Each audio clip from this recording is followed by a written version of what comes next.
të deklaroj fundin e tij, shkrirjen e tij dhe hapjen rrugë për zgjidhjen.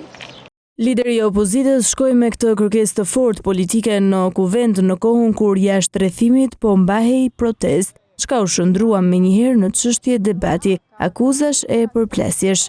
Frika juaj nuk mund të justifikoj kurrë dhunën ndaj qytetarëve. Ju vuani nga sindroma e Stockholmit, ku i përdhunuari bie në dashuri me përdhunuesin. Sa Lion Burg thot protesta. Plotsoja pra kërkesë të protestuesve, çojë sa Lion Burg. Ky term po i kushton Ballës një paralajmërim dhe nxiti reagim të ashpër të kryedemokratit. Që në fakt bundra e vërtet është parafolsi.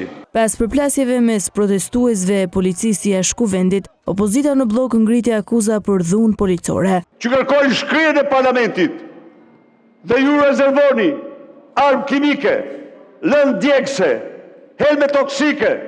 Kreu i grupit të Partisë Socialiste, Tauland Balla, në përgjigje, vlerësoi reagimin e policisë dhe i kërkoi demokratëve të distancohen nga aktet e dhunshme, pas të cilave sipas tij qëndron një grup që i cilësoi terrorist. Me lidhje të qarta me Gardën Revolucionare e Tiranit, janë orkestruesit kryesor të akteve të dhunës. Solidariteti i turpshëm i një partie të përdhunuar nga ajo protestë. Ministri i Brendshëm Besfort Lamallari reagoi pas akuzave për lëndët që policia përdori ndaj protestuesve. Përdoren nga forcat policore në vendet e Bashkimit Evropian dhe Shteteve të Bashkuara të Amerikës, ndërsa i kërkoi opozitës të largojnë njerëzit me kapuça, siç i cilsoi. Të shndrohet nga Partia e Molitovarëve në Partia e Skuthave. As Flamur Noka nuk e mbajti gojën në seancë. Të ka përdhunuar Soeli edhe në 8 mëngjesit.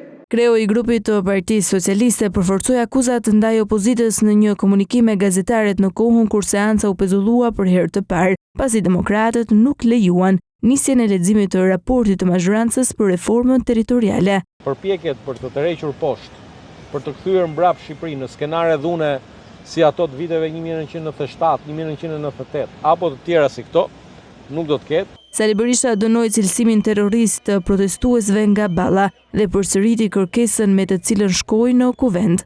Përfundimin e këtij parlamenti masi këta deputet në mënyrë absolute nuk përfaqësojnë qytetarët shqiptar